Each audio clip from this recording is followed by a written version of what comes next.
Good morning, garden friends. Today I'm going to be working out by my garden shed. I want to get it hosed down, cleaned off, address some of the pots that I have, the roses that I have over here, and then pot up my window boxes. So let me turn the camera around and I'll show you what I'm going to be working on today. Okay, as you can see, my blue ficus, I need to get that trimmed back, and I just want to get all of the mulch I got pushed back in there. Go in here and get this rose trimmed back. This was the one that I did from propagating my white lie. This thing is just gorgeous here. Go ahead and just hose down, get any dirt or debris off of the garden shed. I'm gonna get all my plants moved out. I got a couple of new things and I'll share those with you, but a lot of my violas that are in those pots, which I think also has some bulbs in it, daffodil bulbs. I wanna take the ones that are in there, the little small ones, put some new violas in there, combine those in that one, get everything cleaned up, get this hosed down, and then get my climbing rose here. Get that trimmed back and start working over here in this bed. As you can see, it's definitely doing what it's supposed to be doing. I got to get some more wires put up so that it has area to climb on. But yeah, this is what I'm going to be working on today. So first thing I need to do is get all of this stuff cleaned off and then bring out the hose to get it cleaned up. All right, like I said, want to get everything cleaned off of here so I think I might trim the roses back before I hose the shed down. But let me go ahead and get all of this stuff moved.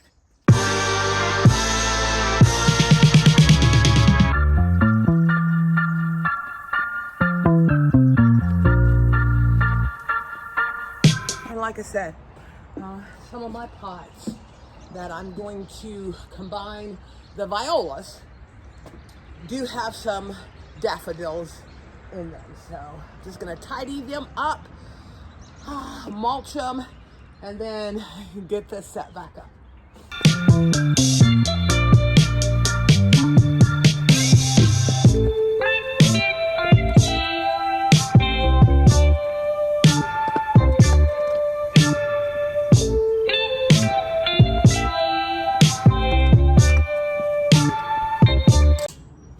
I think I'm gonna leave the table. This needs to be hosed down.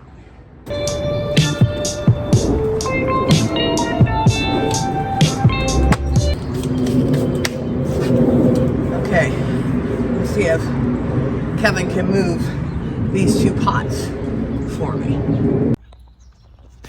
As you can see, I think these are my hyacinths that are coming up. I got some tulips back here, but I also have this daylily. I want to go ahead and get cleaned up, and it's just more or less pulling these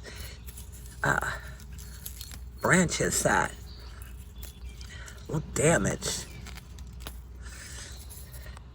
you know, because of the cold weather we've been having. Maybe I better get my snips and just snip them off so it doesn't pull the flower out of the ground. All right, let me go get my snips so I can trim this back. And then, like I said, I'm gonna trim this rose. It's climbing up in here, but I want it more climbing inside here. Let me get this branch while it's still kind of soft and pliable. And I'll get that done. All right, so I'm just gonna use these little snips to be able to get in here, get as low as I possibly can, and maybe just get all this dead stuff clipped off here.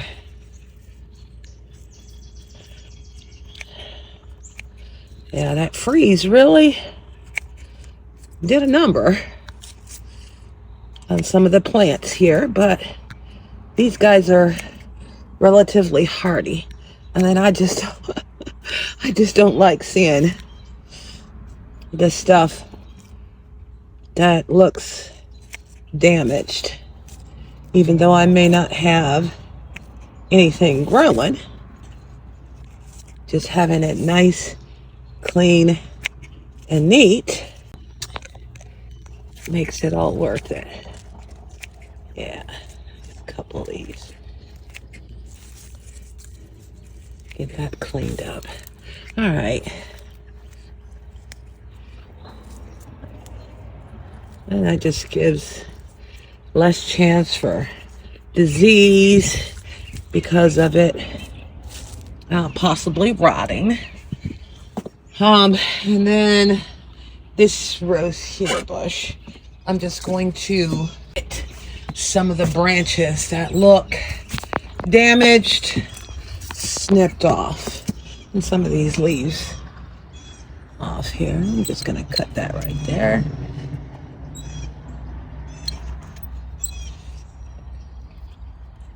Probably just need to go and get my gloves, but since this one is so, I'm gonna cut that maybe right here. Okay. Oh yeah. See, it's doing what it's supposed to do against this lattice. But just want to make sure nice and clean. I mean, there's new growth on here. It's not gonna hurt anything. So, all right, that's done. You get this stuff cleaned out of here. I had put mulch down to keep the ground nice and protected. And then of course this morning I come over here and a chipmunk or a squirrel was digging in this bed. So, I had to get the blue ficus grass cut. So let me go ahead and get that trimmed back. Okay, so for this climbing rose, they say branches that are less than the pencil size is what you end up cutting back on the climbing rose. But I'm actually doing that. But I'm not going to take them all off. That's just me.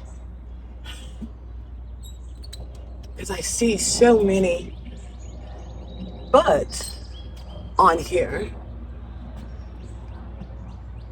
to where I end up having a nice flush of roses that come on here. All right, so I'm trying to think. I think I'm going to go ahead and cut this one.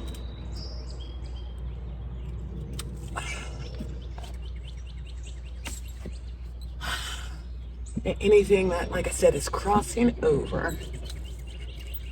I get some of this. I'm just going to leave some of these guys. So looks like I'm going to have to get the ladder to be able to reach those, get all the leaves off of that, and then I'll get back on. All right, so I got the rose bush de-leafed. And what I did up at the top, because they were actually crossing over, and I think I'm gonna have Kevin do another wire between the two, so I can actually have the individual vines climbing on their own wire, so there's not any crossover. So now I need to get all this cleaned up, because this is the thing, if you don't want your roses to have disease, anything that is dead or that you cut off, just make sure you get it up. So I'm going to go ahead, get this swept, and then take the power wash or the hose. I don't think I'm digging out the power washer, and getting this area cleaned up, so then I can start on my window boxes, getting those guys cleaned up. Oh, and then this is the new plant that I got. I planted it earlier in the season. This is an Eleanor Tabor Indian hawthorn. It gets 3 foot high by 4 foot wide, full sun to part shade. This is a good area for it, and it'll bloom in the springtime. And it ends up being drought tolerant and bring the pollinators. Now I have one up in the secret garden that has done fantastic. You can see it already has buds on it. And this is the thing, and I gotta finish putting some more pansies in here to finish this out. I cannot, for some ungodly reason, grow evergreens in a pot. So I'm trying my hand at the hawthorn in a pot, and I have 2 of them that is going to be flanking the garden shed, and then to be able to have that nice fragrance. So I'm really excited about having these guys here. So let me go ahead and get this area cleaned up, get it hosed down, and then I'm going to start, like I said, working on my window boxes to get some new plants. And then I started, how you get on a roll. Didn't realize I forgot to turn the camera on, so my 2 pots there that I transposed the violas into the bigger pot.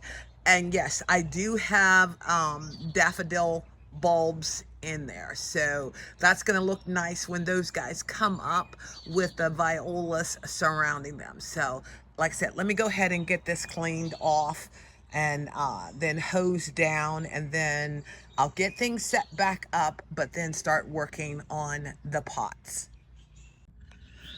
All right, so it's all nice and cleaned off. Now, usually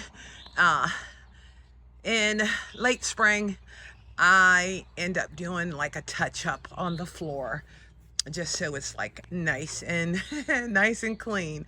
So now I'm gonna start working on the window boxes.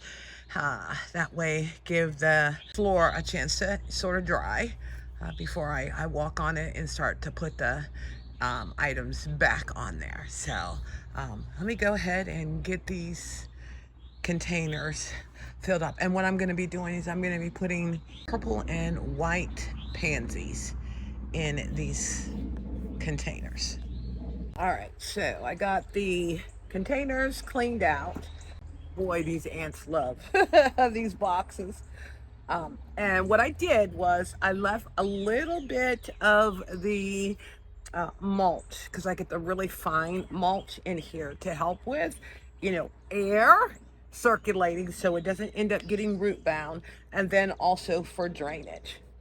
I'm just gonna put some biotone just in the entire bed, the container itself, so it has a nice start for growing. And then just mix this in here, and then like I said, I'm staggering the purples and the whites in here.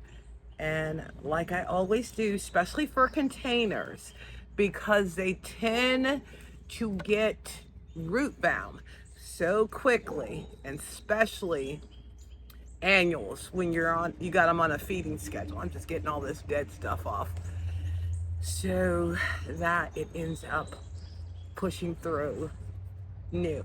I take at least half of the root off and plant it, because these boxes are not really deep, and most window boxes aren't deep.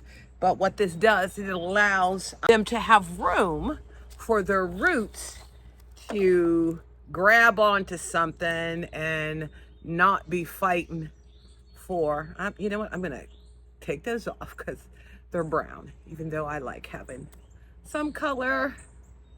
Yeah, but there's like tons of buds on here. But yeah, I do. I just take that bottom half off and put in here, and that'll end up allowing, like I said, for it to have some roots, some space for roots to grow on. Let's see here. All right, this is pretty good. And I'm just staggering purple, white, purple, white.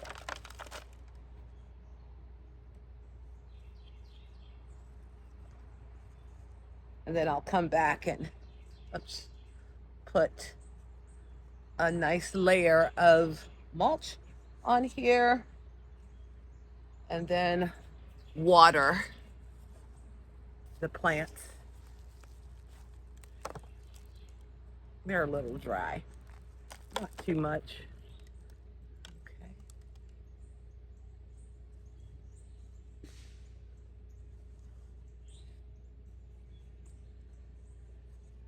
And then, you know, I'm not one to stuff, you know, containers, because like I said, I want them to be able to have room for their roots, and then you're not having to change them out as often. So this is one, like I said, it looks like I need to put just a little more dirt in here. So I'm gonna get the dirt in here and get them mulched, and then go ahead and get these window boxes set in, because the floor is almost done drying. All right, so I got the second one done.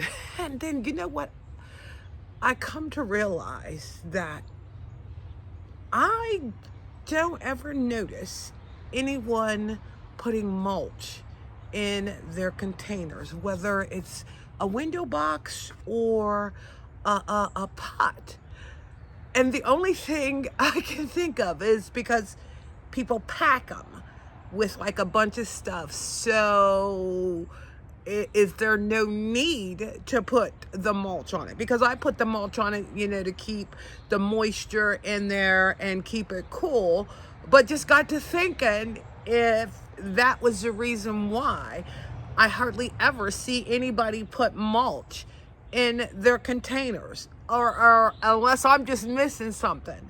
But that's like the only thing that I can think of, that if you're packing it, there probably wouldn't be any reason, because you're using the plants as the coolant for your containers or your window boxes. So if anybody is not mulching their containers or their window boxes, tell me if I'm on the right track of why you don't. But I'm going to go ahead and get this one watered and into the window boxes and start. Oh, I still got some more pots that I'm going to be doing, and then start putting things back up onto the deck of the garden shed. And then I'm also going to show you guys how I've decorated my boxwoods, that I'm able to interchange the flowers out to have it suit the season. So let me go ahead and get this put up. Okay, so I am all done. Garden shed. So just put a fresh coat of mulch on some of my containers, fed them, got my little area over here all cleaned up, and then also cut back my climbing rose. Now those are my boxwood wreaths that I'm getting ready to go work on, because I actually found some flowers, some silk flowers, that matches the wreath I actually bought for the front. So I'm gonna go ahead and get those wove into this, and then we will be done with this area of the garden shed. And like I said, it just looks so much nicer with, you know, the pop of color, spring, you know, around the corner. I think we got like 6 weeks before spring. So, all right, well, let me go ahead and get those wreaths and knocked out, and then I'll show you guys the finished staging of the garden shed. Okay, so it is all done, and I so love the feel of spring on my garden shed. And let's just a little closer, because a lot of things are popping up. My daffodils, those hyacinths, and as you can see, I trimmed back my blue ficus grass. And then in my little girl, I did plant some violas. But yeah, this looks so very springish. And then look how nicely my wreaths ended up turning out. You know, I tried to pull a little bit of the purple into it to coincide with the pansies and the violas that I have in the pots. So I'm really happy with how this ended up turning out. All right, guys, I hope you enjoyed seeing me do a cleanup, potting up my window boxes, doing my wreaths to give that spring feel to my garden shed. Well, thank you again for visiting Inspiring Garden Corner, and I look forward to you checking out my next video.